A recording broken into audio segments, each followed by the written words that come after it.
And welcome to TVC News Update at 4. We begin this hour in Plateau State, where locals in some communities may not be able to sleep with both eyes closed, as 8 suspected members of an armed bandit group terrorizing southern Plateau have been killed by security operatives in Sabongeri village in Wasai Council area of the state. This latest breakthrough followed a coordinated joint operation by the Special Task Force, codenamed Operation Safe Haven, and local vigilantes. Spokesperson of the task force, Major Sebastian Tekwa, confirmed the development to our correspondent in Jos. He said the 8 suspected bandits were killed in the operation. An eyewitness from the community who confirmed the incident said 2 villages under the control of the bandits were recaptured. Communities in Wasi and Kanam Council area of Plateau State have come under a series of violent attacks by suspected bandits, causing the death of more than 100 locals, with many properties destroyed. In ONDO State, operatives of the ONDO security network, codenamed AMOTEKUN, have again intercepted 168 suspected invaders in ONDO State. This is coming 4 days after a total of 151 group of persons were intercepted along Akure Ado-Ekiti Road with dangerous charms and photographs of combat trainings. The suspects include 5 women hidden behind beans and rice of bags inside the trailers. This latest development brings the number of suspected invaders paraded by AMOTEKUN Corps in Ondo State to 219. The Chief of the Air Staff, Air Marshal Oladayo Amo, says no efforts will be spared towards ensuring training and retraining of personnel for efficiency. Air Marshal Oladayo Amo was speaking at the graduation ceremony of Flight Safety Officers, Course 1 of 2022 in Ikpetu Jesha. TVC News correspondent Rafi Hamid reports on this.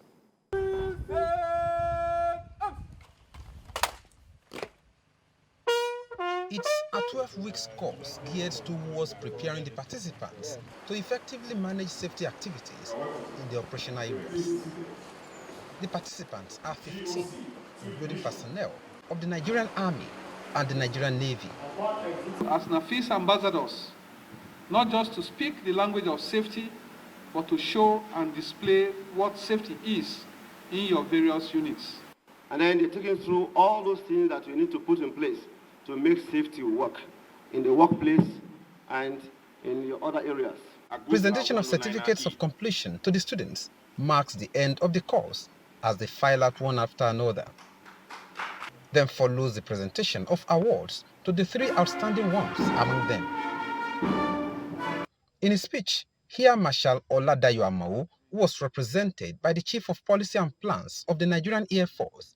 Air Vice Marshal Jack Yusuf encouraged the participants to bring the experience they've acquired to bear in the management of safety.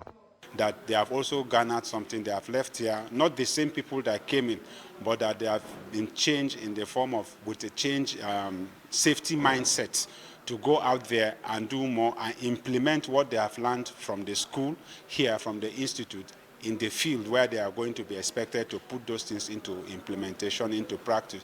The personnel are now well equipped. We are now ready to go to our various platforms and spread and disseminate the gospel of safety consciousness.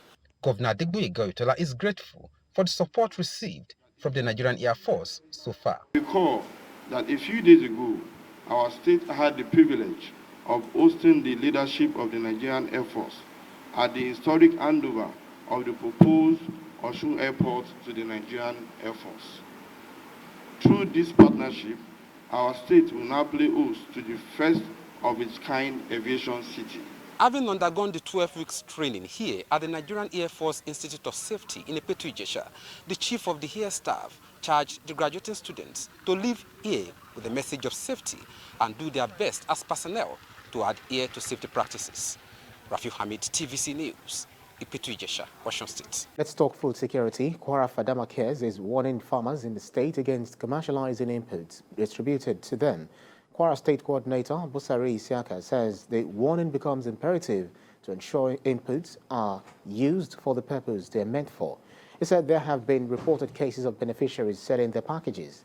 At least 6,000 crop and livestock farmers in Kwara State have benefited from the first round of government and World Bank-enabled support for the agricultural value chain. The Fadama NG Cares program is an agricultural intervention scheme aimed at boosting food security and supply chains in the wake of the COVID-19 pandemic. By the time the 24-month time matures, the governor will have provided relief to about 20,000 indigent farmers who are victims of the COVID-19 pandemic lockdown. It is necessary to emphasize that the agricultural items distributed must be used judiciously by the beneficiaries to the satisfaction of the benefactor. As a result of this, we warn the farmers against commercializing the items. Both the input and asset items must be used and maintained for the purpose they were designed for. In the past and in other related agricultural programs, there have been cases of beneficiaries selling their packages immediately after receiving them.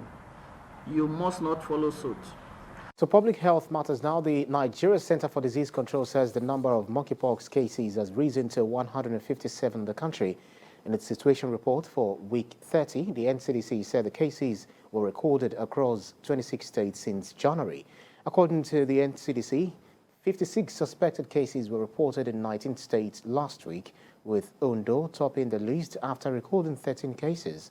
The NCDC said 4 deaths were recorded in Delta, Lagos, Ondo, and Akwa Ibom states from the 1st of January to the 31st of July 2022.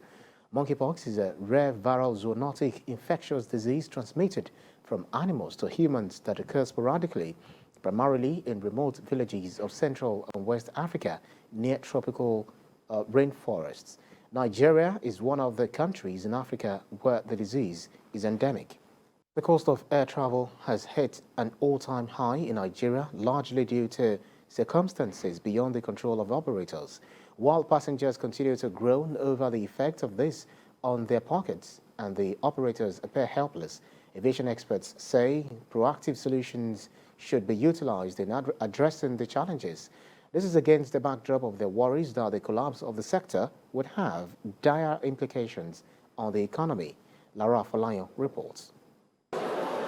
The local wing of the Nnamdi Azikiwe International Airport in Abuja. Passengers waiting to board flights to different destinations across Nigeria are unhappy. This is because they had to pay cutthroat prices to get tickets that have now become overpriced. And the increment was quite high. So, I mean, how many Nigerians can afford that? In the past, we used to be able to book flights like 2 weeks or 3 weeks ahead and get it at cheap rates. But now, even if you're booking 2 or 3 weeks ahead, you still have it at over 70,000, 60, 70,000. The air travelers had hoped and prayed that the aviation fuel would become more available and less costly. But that was never to be, and the situation continues to worsen.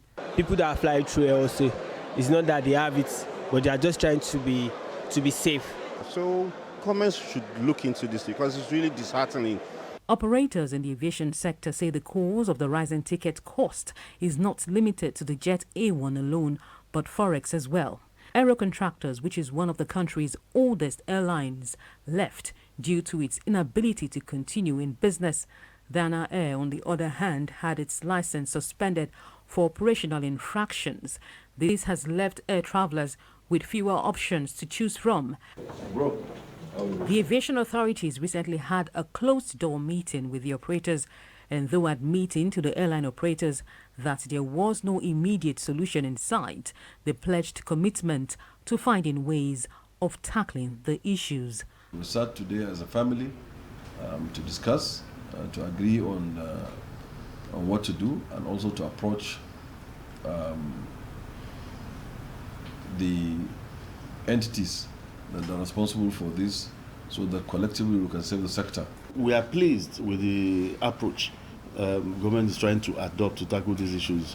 Not just a fire brigade approach, but to see that this thing is done for the long run. Aviation experts, however, seem not to be in agreement with the authorities' stance of being at sea with finding lasting solutions to the sector's setbacks. Government must immediately license companies and individuals of high net worth who can import these products at fair prices.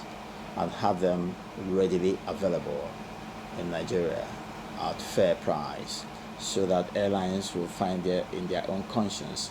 The aviation experts advise that the industry's players should not be left to struggle alone to remain in business, as the sector plays a critical economic role, and its crash will definitely affect the economy in so many ways.